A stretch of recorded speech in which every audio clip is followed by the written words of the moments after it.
if we speak about the war in Ukraine, especially the escalation of the war, because actually there's war since 2014, but it's on a completely different scale since 2021 in the end of February. We see that the Russian disinformation mostly is about what happened the last 8 years. So they justify the war, especially for the domestic audience and also for the international audience. If you ask them why are you attacking your neighboring country, then they say because 8 years Ukrainians attacked Donbass, they attacked our people there. And this is a problem because if journalists are usually not very educated about Ukrainian issues, about the whole situation since 2014. And then you have situations like a Russian diplomat says, yeah, but you were not caring what happened in Ukraine for the last 8 years. They attacked Donbass.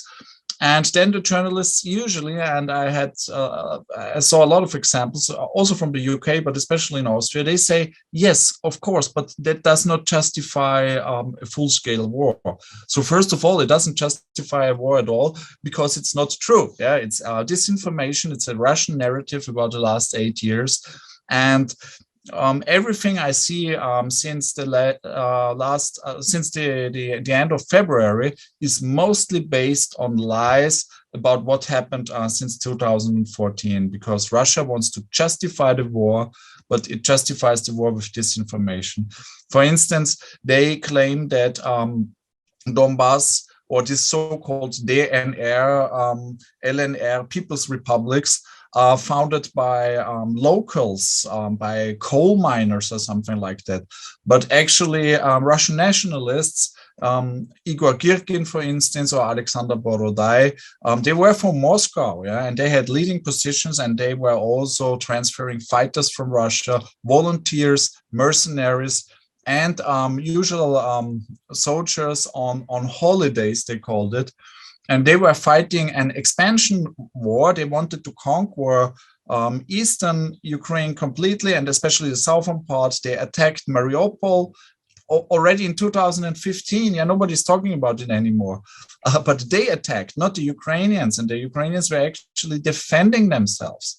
I would never say that the Ukrainian side did everything perfect in the last 8 years, and there were, of course, mistakes here and there. But the main thing that happened was that there were these so-called pro-Russian republics. They wanted to expand their territory, and this is the reason for the war and nothing else. And the problem is, and this is the main core, this is also my main work at the moment for awareness about what actually happened the last 8 years, because this is what Russia tries us to confuse about to justify the full-scale invasion of Ukraine.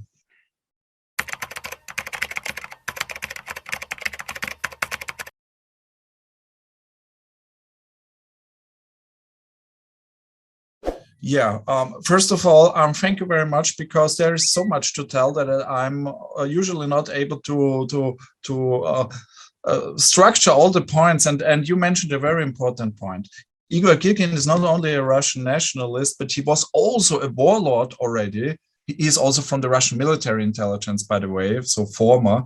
But he was also active in the Balkan Wars as a war criminal. He was also active in Transnistria in the fights against Moldova, also a so-called separatist republic. So he's notorious for his warlord activities. Yeah, he has nothing to do with Donbass, nothing to do with Ukraine. Actually, he's just somebody who makes trouble, and he's also responsible, or he's one of the people who got prosecuted for the shutdown of MH17, the passenger flight who crashed in 2014.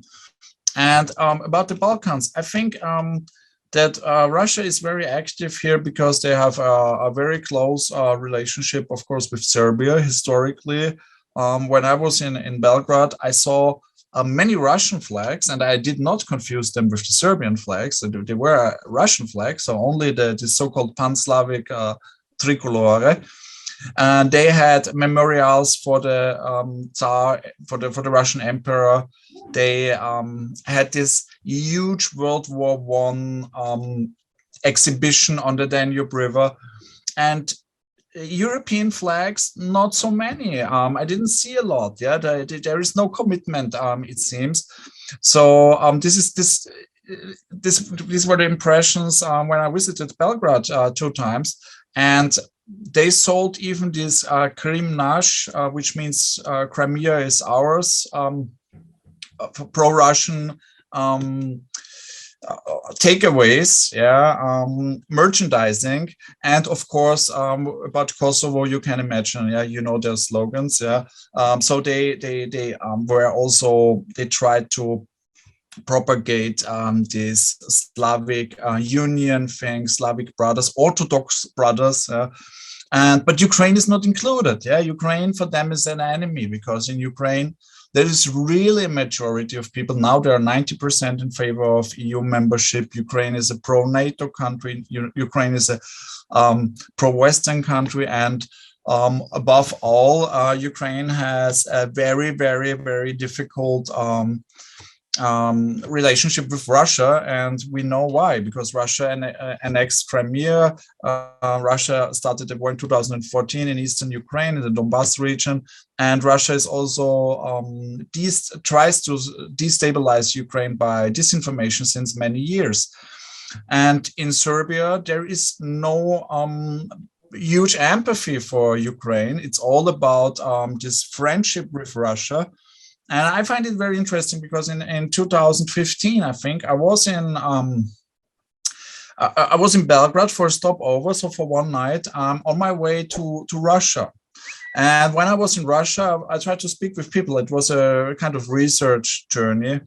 And I told them about Belgrade and that I was there, and I showed them my souvenirs, and they said, yeah, of course, there is something that somehow belongs to us, or there is some little country that is close to us, but we don't care a lot. So usual people in Russia, they have no special relationship to Serbia.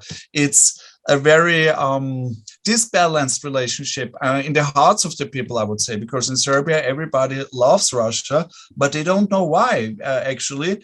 I mean, historical things, World War I and something like that, okay, but there is not a really close relationship like it would be if you think, when you see how strongly Serbian politics is supporting Russia, how well received Russian disinformation and propaganda is at the Serbian audience, because they have this tradition to believe everything that Russia says. The problem is with disinformation, you believe it if you want to believe it. For instance, I really wish that Ukraine is able to defend itself against the Russian aggression, because it's a democratic country, it's a European country, and it should remain free, and it should not be turned into a kind of fake republic. But of course, I need to check the information I find online. And if they say, we won this and this territory, I need to check and I need to recheck. But usually people, if they want to believe in some narrative or some information, some news, then they don't recheck it, they don't doubt it, they just swallow it because they like it. It's compatible with their worldview. And this is when nations have a close historical ties, then it's very difficult to, and we see that in Serbia, there is a huge influence by the Russian Federation, propaganda influence, and also by China. And I also have to mention that China is not neutral in this conflict. The disinformation machine of China, for instance, bots and trolls online, and also the international Chinese state media, they are basically supporting Russian narratives against Ukraine. So this makes the whole situation very, very difficult. And there are also pro-Russian rallies in Belgrade where they use this Z symbol. And I think it's a little bit of a mistake by the Ukrainians. They could have done more lobbying, more information campaigning all over Europe, and especially in Serbia, because when I speak to Ukrainians, they have no clue about this little country in the Balkans. They know more about Russia. And I think that makes it very difficult for them to counter the disinformation, because they are sometimes surprised even surprised. But now we also see in Vienna there are a lot of Serbian people supporting the Russian position, and it has a kind of tradition, and I think it's very difficult to debunk the lies then.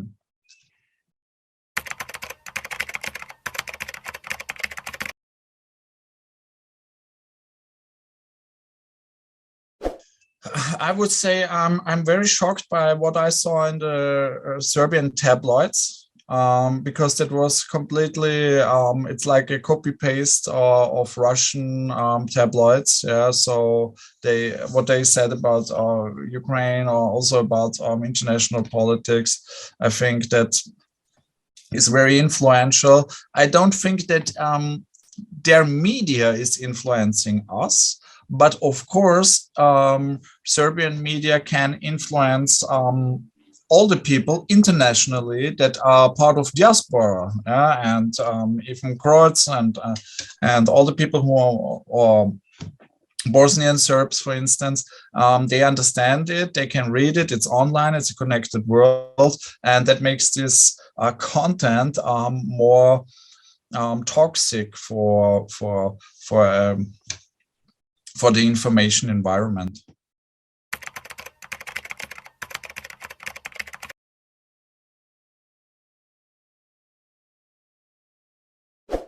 I think we are quite united, but there are some, I would say, complicated countries, especially Hungary has a very close relationship to Russia, and Viktor Orban, we know that he's playing some kind of double games, and he's also in a difficult not situation, but he creates this situation, of course. Yeah, he wants to influence the Hungarian minority in Ukraine. He creates problems where there are no problems, and he does that since many years.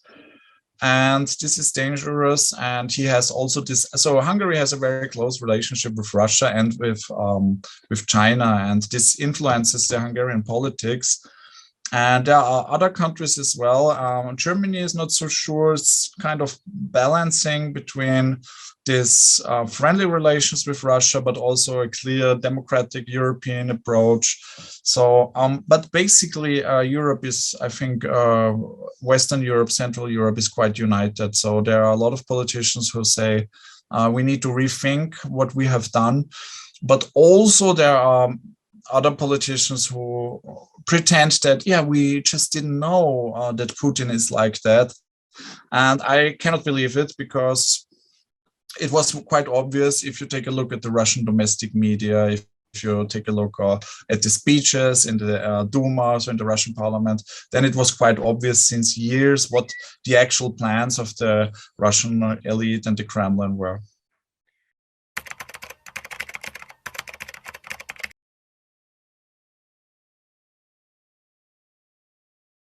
I think the similarity is that we have, every action has a reaction. Yeah?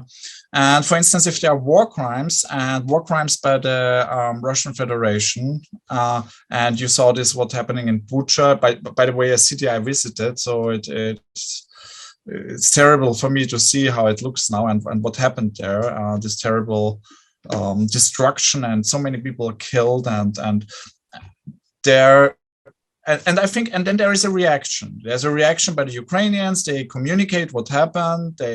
Journalists are reporting, witnesses, eyewitnesses, or victims are reporting if they are still alive. And then on social media, what you always can see, there are people who say, yeah, but did it really happen? Was it maybe staged by the Ukrainians, or were there even corpses, or are the people still alive? So there were a lot of conspiracy theories and other accusations that the Ukrainians staged it somehow, and that the Russians didn't commit war crimes. And I think this is always when something big happens, when there is a big event in the war, then there's this counter reaction in the propaganda. And I think the difference is that there is the crime, and the one who committed the crime is once again active by denying the crime. So it's like if I kill somebody, and then I even hurt the victims more because I denied and I will not get punished for it. And what is even more hurtful for the people, for the fathers and mothers of the victims, that there are so many people that do not believe that I did this crime. Yeah? And this is what I think is a reaction we can see since many years. Also, when there is a terrorist attack, people say that they were just crisis actors. So this is classical conspiracy theory thinking, what we all see all over Europe. But Russia is not only spreading such theories, they are also initiating it. They are creating this content. And they are very good, unfortunately, with these strategies. They have this troll factory. They have thousands of people already spreading and creating and typing on social networks to convince us that everything is completely different than international media observes.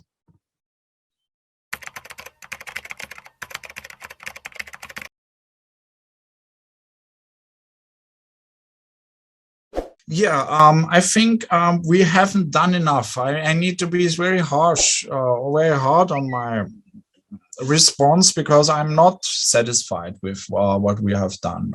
In 2014, or was it 2015, but years ago, there was this Stratcom Force, and we have this project EU versus disinformation.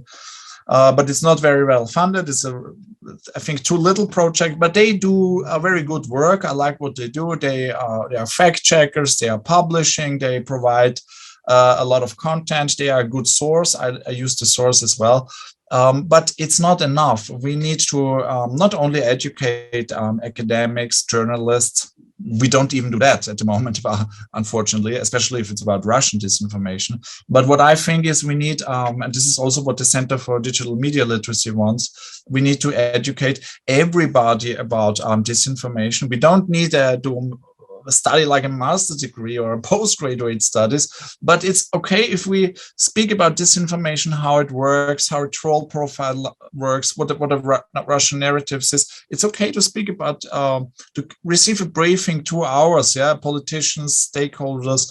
If you speak to them for 2 hours, if you describe the situation, then they are very well prepared not to fall for Russian disinformation. But unfortunately, it didn't happen, and very educated people in Europe are still believing Putin's version of the world, Putin's version of events. And that is very unfortunate, because we had so much time. I think Russian disinformation has a long history. It was also the Soviet disinformation already during the 80s.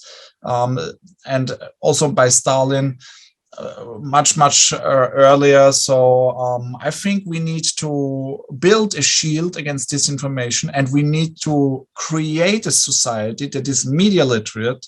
We need to work on media literacy, because if we don't do this, we have a problem, and we cannot preserve freedom of expression, freedom of the press, and that is the core of any democracy. So basically, if I want to put it into one sentence, democracies are under attack by disinformation, and if we want to keep democracy, we need to protect ourselves from disinformation.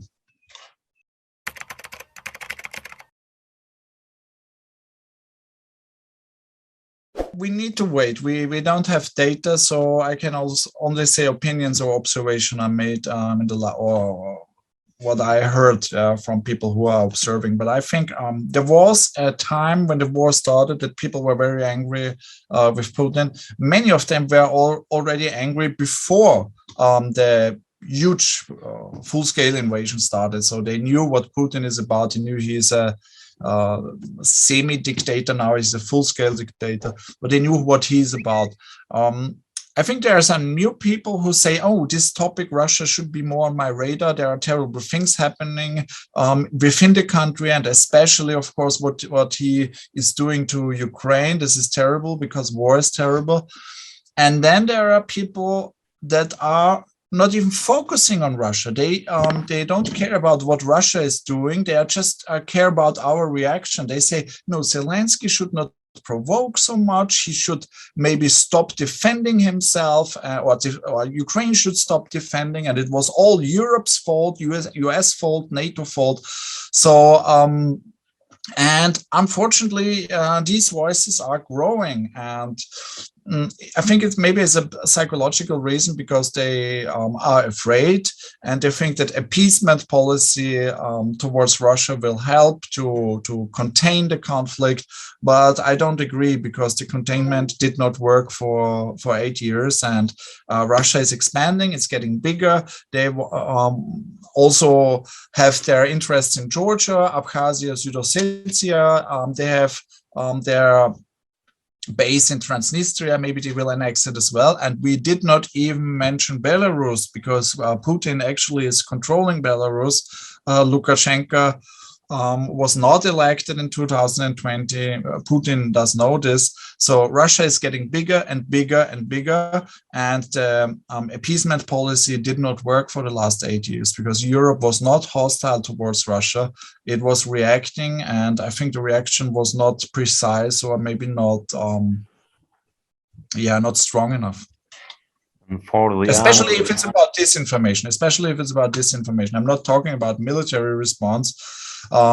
This is a very difficult topic. Of course, there are a lot of risks, but disinformation, I have no tolerance for Europeans who said that we should not contain this problem, because it's hostile.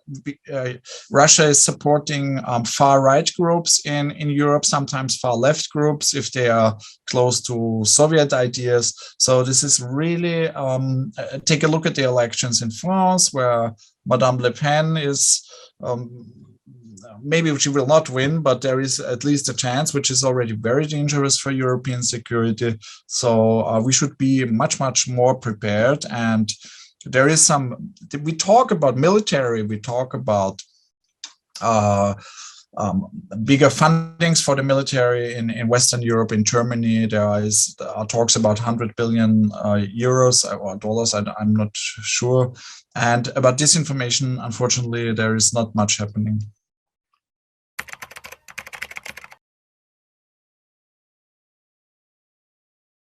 Wow, that's a really tough question. So it's very difficult to answer.